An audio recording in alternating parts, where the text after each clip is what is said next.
We are Deathbringer and you are watching Bucketlist.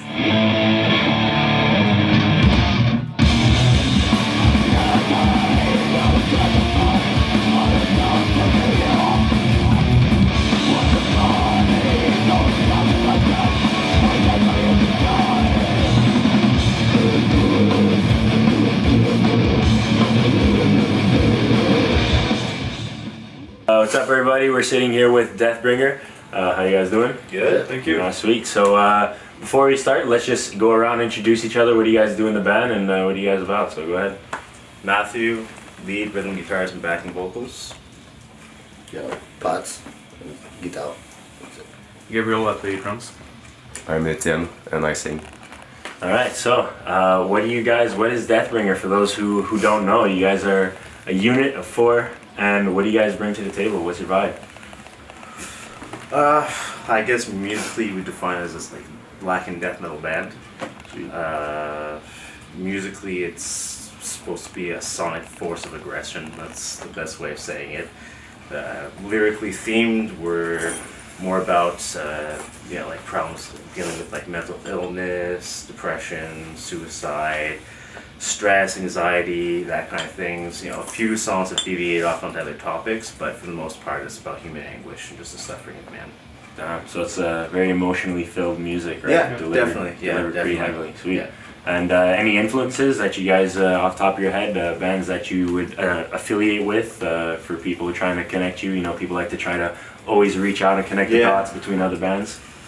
With us, I think it's a little harder because there's such a mix of genres. With the music, I mean, generally themed, like it's more, I think, the lyrics that kind of tie everything together. So I guess like bands like Shining and bands like that. I mean, other bands maybe more into like death metal, like Celtic Frost. I've been Cannibal Corpse. yeah, exactly. Yeah. Cannibal So Corpse, even actually, like we even have like Dark Throne vibes in some of our stuff. Celtic Frost as well. Like really like raw old school. I heard sounding. Bolt Thrower once. Yeah, Bolt Thrower. Older Bolt Thrower. Yeah. Yeah, sweet. When did you guys start this trip together? What was how did you guys come together and form Deathbringer? What was that like? It's kind of had different. It's had a lot of different stages. I mean, this is kind of the current stage you're looking at right now. I mean, the first stage, myself, Etienne, and Gab were not even involved in this. Oh wow. Before that, it was Pat with the old bass player Kevin and another drummer Phil. They had started the band 3 years ago. Yeah, 3 years. 3 years. Even more. Even more. Yeah, just even 4. Phil, Kev, And himself. and Buddy. And then it just kind of evolved from that. They were looking for a second guitar player. They found me. I came in. We started right away changing the sound of the band right from that point. Yes, not long ago. After that, I was part of the game too, Yeah, exactly. and then we kind of at that point that's where we like within the months we decided like to what was the name of the band and who we are and what we're heading towards. Yeah, anytime there's a lot of new members that come in and out, it's bound to be like a change sonically and everything. Definitely. Everything's gonna go up in the air. So for you guys' first record, was that like this lineup? Yeah. From Silence. And Kevin. And Kevin, bass player. Okay, all right. So he's on there as well. Yeah, and so since then, what do you guys like? Have you guys been playing a lot of shows? Do you guys play often? What scenes do you usually try to get involved with when you play? You want to go with this one, We're Gab? trying to branch out of Montreal as much as possible. We do play Montreal a lot, but trying to play the Trois-Rivières, BCB, Nice. and trying but we mostly play like in death metal, black metal scene. Kind of really play both, Yeah. I guess. Yeah, I guess because we kind of fit in that crossover Yes, cool. space, so it gives us the chance to play with like a lot of different Double dip. bands, but exactly the double dip, exactly. Sweet. And I was looking at some of the footage of your shows that you guys have up on the Facebook, and it always seems like a pretty crazy energy time when you guys are there. Do you guys have any like crazy show stories of crowd moments or anything like that going wild? I wouldn't say. I think more like technical issues. I mean, I think there's quite a bit of those where like you're like 5 minutes before you're supposed to go on, it's like something's not working. That helps actually. Like when we have technical issues, and then it does. We get pissed and we get angry. Yeah. But no, we actually have some stories. I remember one time we destroyed my kit at the end of. Oh yeah, yeah. Show. Just start throwing it off. That was a fun one. That's fun. You guys weren't on tour or anything, right? That was like a standalone show. yeah, They it's didn't need a like kit the next day or it's, something. We did I think it's in Sherbrooke. It's like a death fest. Yeah. Oh yeah. When we're headlining It's it. fun. Yeah. Destroyed the drum set across the room. So I think that show, because we were headlining that one, and we were at his family's chalet, which was not that far from Sherbrooke. So of course we're having a good time during the day, and by the time we went on stage, must have been almost 11:30 at night or something like that. So by that point, I think we're all kind of we just want to have a lot of fun. So it's like one of those shows. Yeah, I remember at the end where you just looked at me, you're like, I'm gonna do it. The kick drum just comes flying off the drum. So based on those live shows, you guys did like a recording. Your most recent recording is a live recording, right? Plug that. Tell them what it is, what it's called, where they could find it. And well, basically it's a YouTube channel. It's called People of Punk on YouTube. Check them out. Actually, it's really cool. Guy goes to it's called Ball Lancé in Quebec, and he goes to almost every show, and it's all genres. It's punk, metal, whatever, and he films the entire set and puts it on YouTube for free. And that's where basic sound comes from. And then Matthew. So basically, we were just so happy with the actual quality that it came out. It was a really good show. It was a super high energy show. It was our first time playing there too. So after that, I just posted them everybody always says that we're a live band.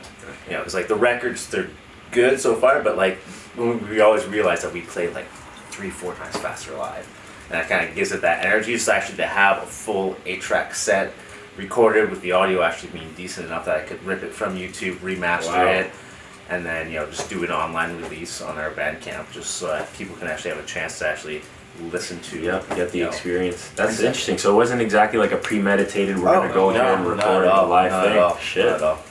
That's cool. That was a chance. That must be a very happy surprise to look back at it and be like, all right, we're gonna release that as a show. So definitely. Was it a good? Were there people out, bodies out? It was a good vibe in the venue as well. Or? I think it was a sold out show actually. Because it was for Saccage. It was. Saccage,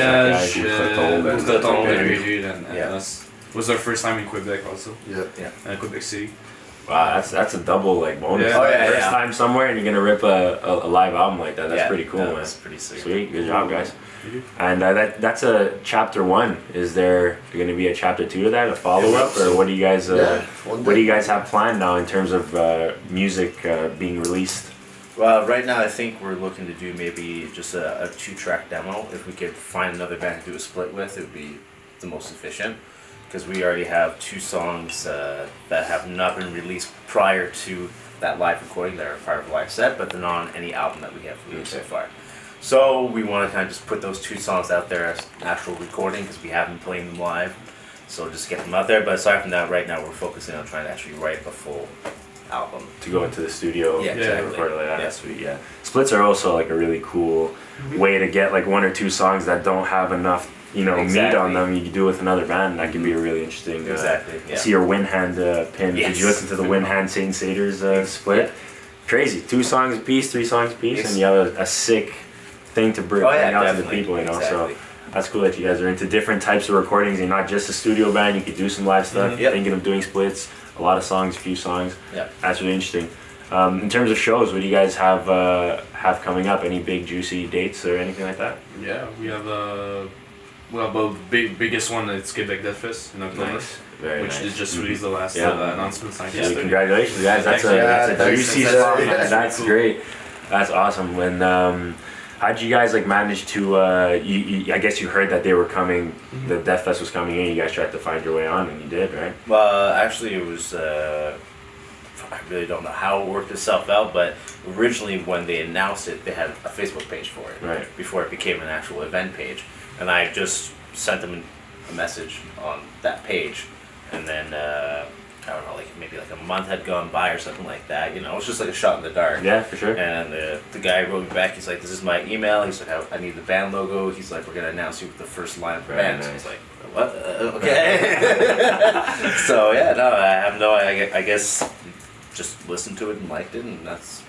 Have you guys are obviously aware of like the Maryland Death Fest, like Yeah. that was a pretty big thing. It must be cool that, you know, Quebec is kind of getting known for that kind of scene, for them to want to bring it over here for the first time. Definitely. What do you guys think of the scene that you guys are in and how it's grown? Have you seen like a growth in it, or how deep is it really? I think it's changing for the best. I think it's also what I like about Montreal is it's not like one type scene. Yeah, It's like whatever genre you want to do, there's gonna be not only like people coming to see. There's gonna be like a scene. Like there's a grindcore scene, there's a black metal scene, there's a death metal scene, there's a scene there's a fucking scene for cover bands. You know. Yeah. So, like that's what I'm about Montreal. Is like no matter what you do, you're always gonna have a place for your band. Yeah, it's a little like niche that you could just find. Yeah, You ever yeah. feel like there's too much happening here, maybe, that it's really easy to kind of get lost in the sea of Yeah, depth that, you know? Definitely. I mean, I find it can be like an oversaturated market sometimes.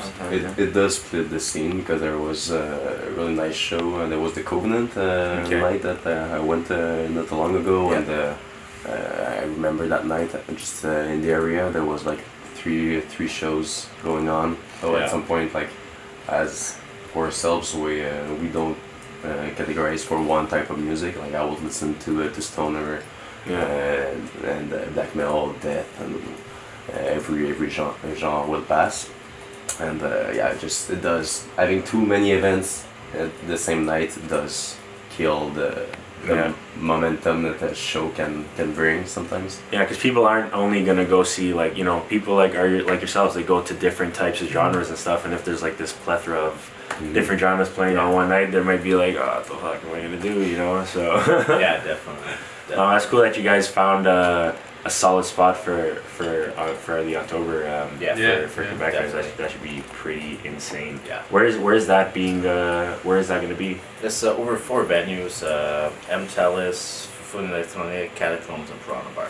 Sweet. So M-Tellis is only being used for one night, which I would imagine would be the night the Autopsy headlining it, Probably, yeah. and then spread out the next 2 days over all the smaller bars and venues. So Are there- Catacomb?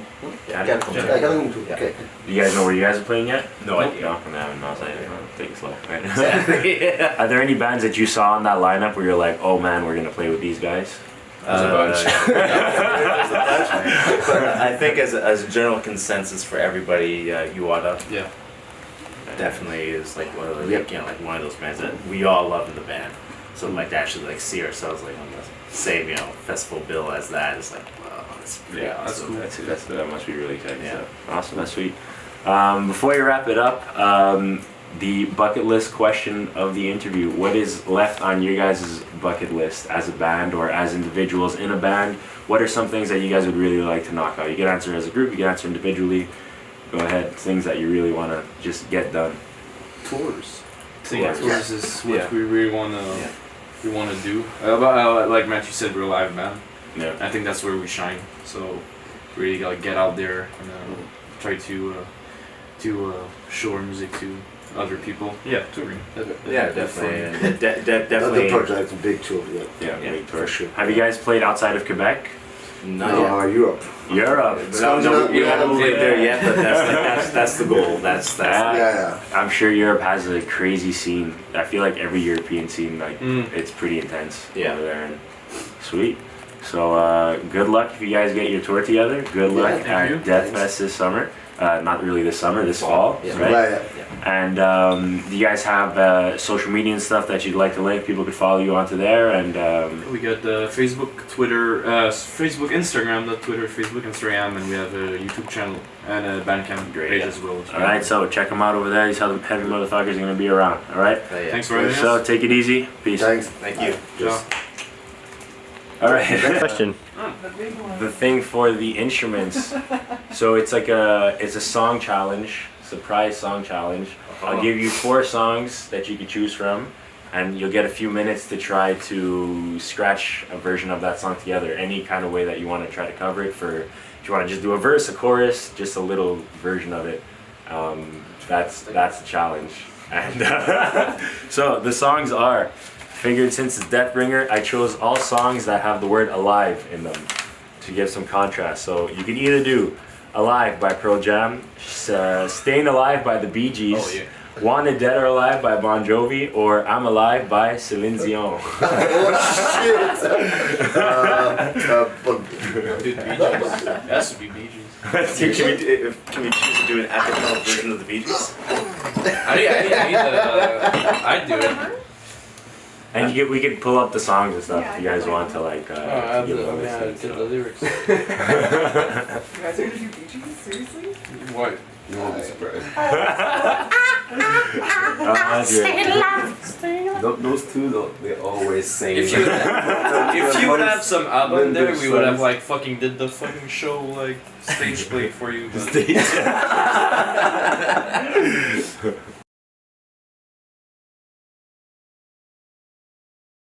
But we're Deathbringer. I'm saying, staying alive and fucking Bee Gees. Can you start the music? Can we start over? Can we need to? Acapella. Alright, Yeah. Alright, I need to fucking sing this thing. Okay. What part are we gonna go from? We just No, gonna from do the beginning. from the beginning? Yeah. Okay, so.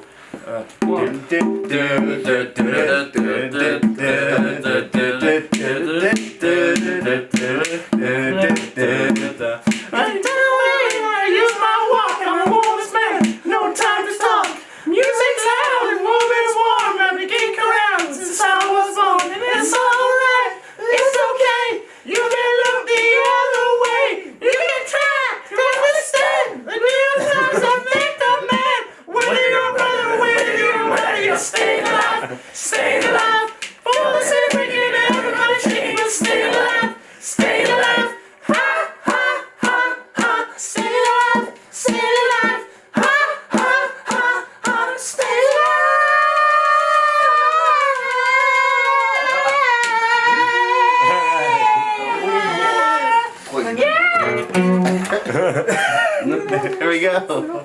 Freeze frame. Sweet. I think your cat likes me. No. He's dipping in the scene. I got enough. Alright. Cool. That's a wrap. No more surprises.